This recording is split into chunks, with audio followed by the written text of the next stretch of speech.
ঢাকার ইতিহাস শুরু হয় অনেক আগেই, তবে শহরটির সবচেয়ে বেশি গুরুত্ব পায় মুঘল সাম্রাজ্য আমলে।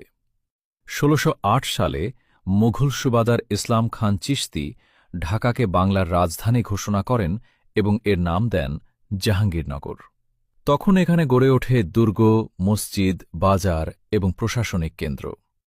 সেই সময় ঢাকার মসলিন কাপড় সারা বিশ্বে বিখ্যাত ছিল। ইউরোপের রাজপরিবার পর্যন্ত এই কাপড় ব্যবহার করত। এরপর ১৭৫৭ সালে পলাশির যুদ্ধের মাধ্যমে ব্রিটিশরা বাংলার ক্ষমতা দখল করে এবং ঢাকার গুরুত্ব কিছুটা কমে যায়।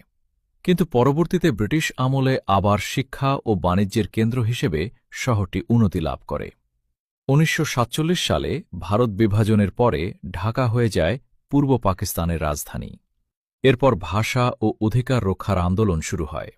১৯৫২ সালের ভাষা আন্দোলন ঢাকার ইতিহাসে এক গুরুত্বপূর্ণ অধ্যায়, যেখানে বাংলা ভাষার জন্য ছাত্ররা জীবন উৎসর্গ করেন। অবশেষে ১৯৭১ সালে বাংলাদেশের মুক্তিযুদ্ধের মাধ্যমে বাংলাদেশ স্বাধীনতা লাভ করে এবং ঢাকা স্বাধীন বাংলাদেশের রাজধানী হয়। আজকের ঢাকা একটি ব্যস্ত ও আধুনিক মহানগরী। ইতিহাস, সংস্কৃতি এবং উন্নয়নের মিশ্রণে এই শহরকে বলা হয় বাংলাদেশের